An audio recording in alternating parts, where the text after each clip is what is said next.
Now the President Trump has been impeached for a second time. What's next, and how will the country react? In our in-depth segment tonight, we invited a Democrat and a Republican to share their opinions. As always, moderating the conversation from a neutral position, OETA's Susan Caddo. Yes, thank you, Rich. Joining us is the former chair of the Oklahoma Republican Party, that's Chad Alexander, and then we have Alicia Andrews, who currently chairs the Oklahoma Democratic Party. Thank you both so much for being with us today. Thank you very much.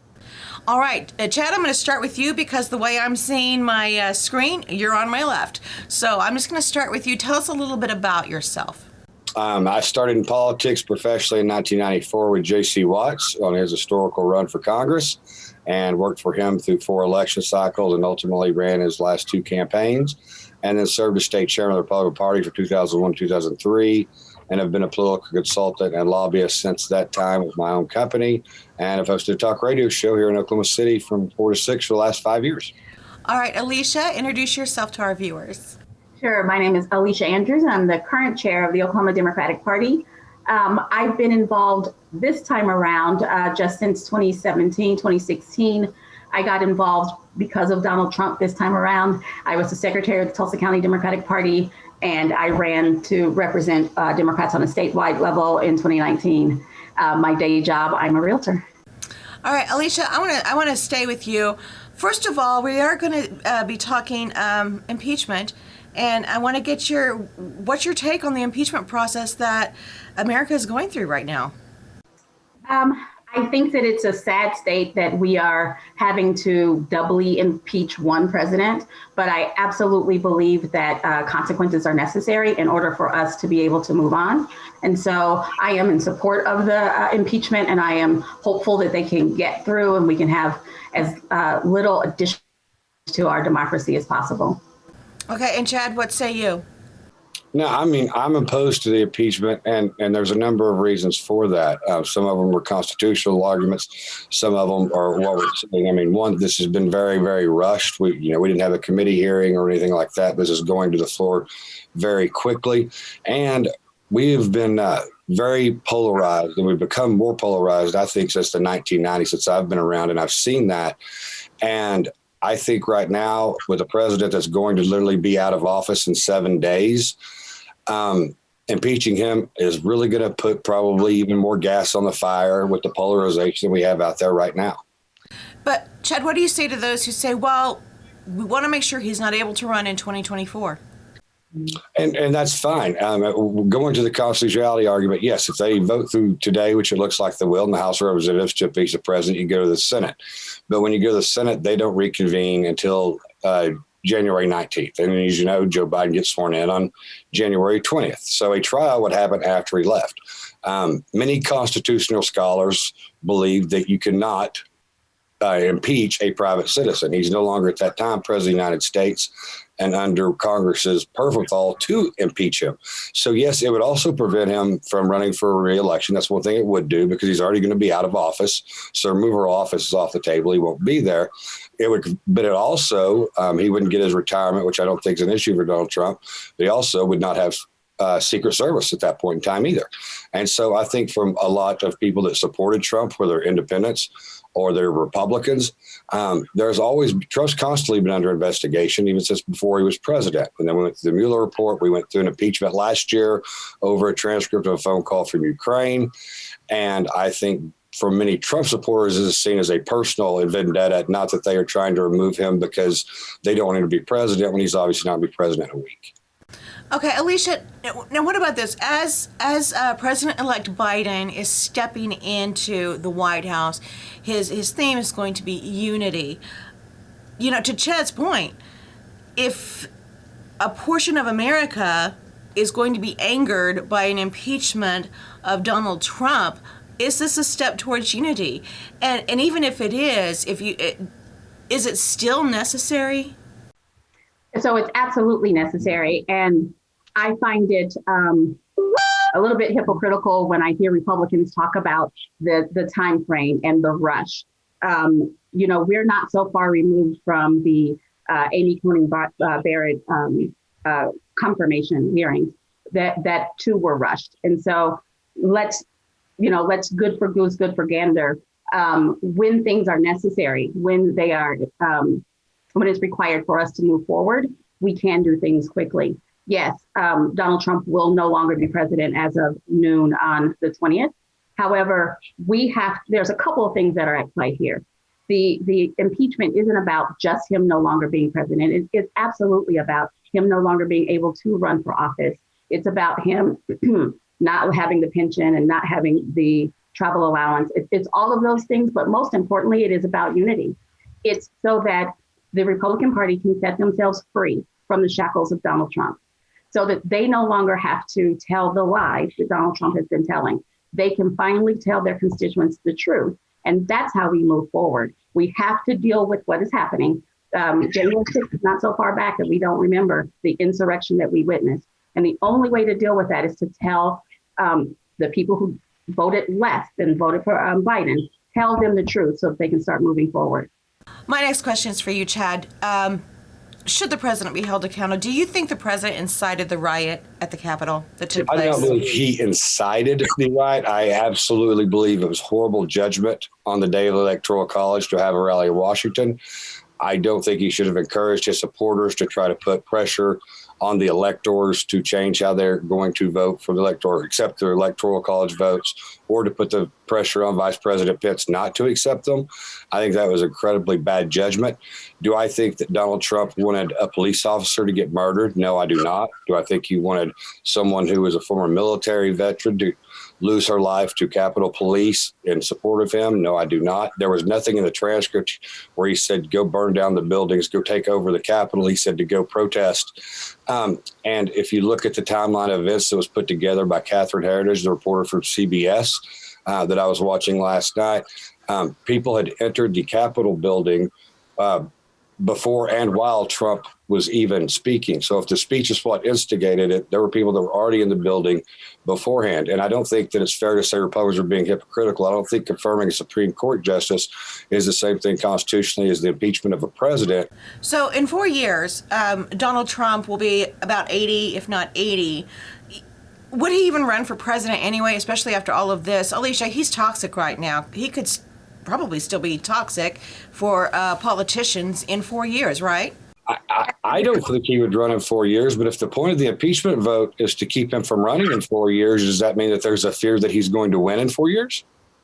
Absolutely not. So I'm going to answer the question that Susan asked. As long as there is the promise, as long as there's the opportunity that he can win, he holds power over Republican elected officials. There are Republican elected officials in Oklahoma who I think are decent human beings, but for fear of Donald Trump's wrath, they are not telling they're peddling lies, and they're not telling their constituencies the truth. As long, what we have to do is we have to take away the bully pulpit. We have to take away I can get other people to run against you, or when I become president again. We have to take away that power that he has. Alicia, let me ask you something really quick. Do you believe when President Trump spoke that he foresaw or knew what he was doing when the crowds would be so incensed that they would storm the Capitol? So what I believe is that his words were irresponsible because he was watching it. We've all seen the video of him, what was happening. His language, Rudy Giuliani's language was irresponsible, reckless, and violent. And he could see it. And at the very least, he should have said, don't go over. But what he said was, go over, fight for my presidency. And Giuliani said, go for combat. They were monitoring the blogs and the social media just like everyone else. And they saw that it was prone to violence, and they could have stopped it. Well, it was truly a horrific day. No matter how it ended. And now Republicans are pulling away from the president. Some will vote for the impeachment, have voted, and may vote in the Senate. Do you think, what's the viability, Chad? Do you think he would be impeached, even though you think it's not constitutional? Mitch McConnell has said the Senate will investigate impeachment after the 20th of January. Do you think it still could happen? I think it would end up at the Supreme Court if it happened. I mean, I think there would be a challenge from Trump to the Supreme Court saying, I'm a private citizen, and then we'll see what the Supreme Court would rule. Maybe the constitutional scholars are wrong. Maybe I'm wrong. But, I think there's been a big rush on this. There's things that I point out. And by the way, I did a 3-minute video the day this happened, and I said I didn't think the president spoke boldly enough. He should have went on national TV, not a video on social media. I think anyone that broke the law should be punished to the fullest extent of the law. If you broke into the Capitol, if you damaged the federal building, all of those things. But I think there's some big questions in the rush that we've seen that are being missed in the media right now that are important, like the pipe bombs and incendiary devices that were put outside of the RNC, the DNC, and a federal building. We still haven't apprehended or know who the person is. And those bombs were put before Trump ever took a podium, before Mike Pence ever spoke. I mean, no one's talking about Mike Pence being impeached. I mean, he spoke. And I think Mike Pence did his job on the day of January 6th. He took the Electoral College votes. I don't think the president should have pressured him not to. The constitutional process worked itself out. Joe Biden got the Electoral College votes. He will be sworn in on January 20th. So to me, this is all moving very, very quickly. There wasn't even a committee hearing. We threw it on the floor of the House. The president, we're going to impeach the president for this. It's moving very, very quickly. In the Senate, you would have to have a trial. Like I said, that would even go on until Biden's president. And as you pointed out, the point, the theme of this inauguration is, bringing America together, uniting America. I don't know how you're uniting America if we're still going to be talking and trying Donald Trump in the Senate after Joe Biden's president of the United States and not even focusing on his first 100 days in office and his agenda. Alicia, how does this hurt the Republican Party, do you think?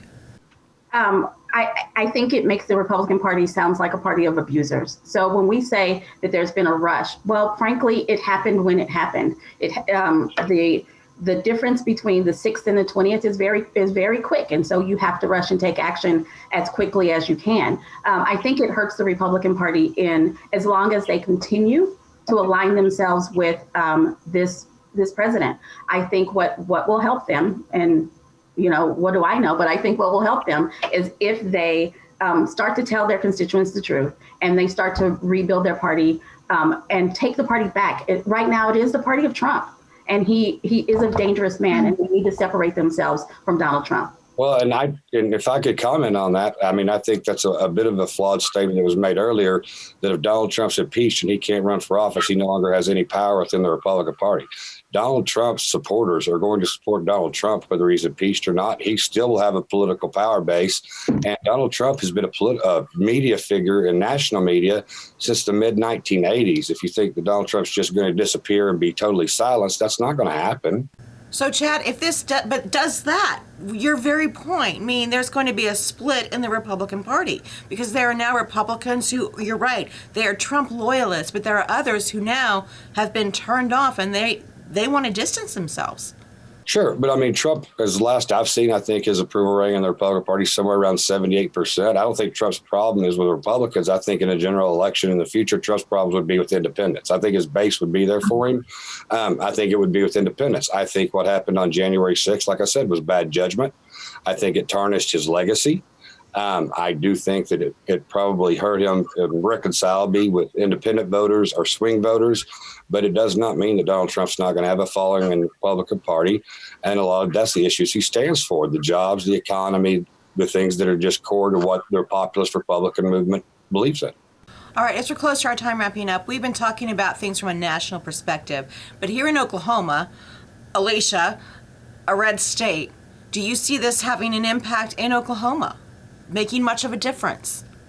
I do. I believe that Republicans in Oklahoma will be the party of the greatly disappointed. They have a supermajority in the state House and the state Senate, but most of the Oklahoma voters really only care about the presidency. And so they will be incredibly disappointed.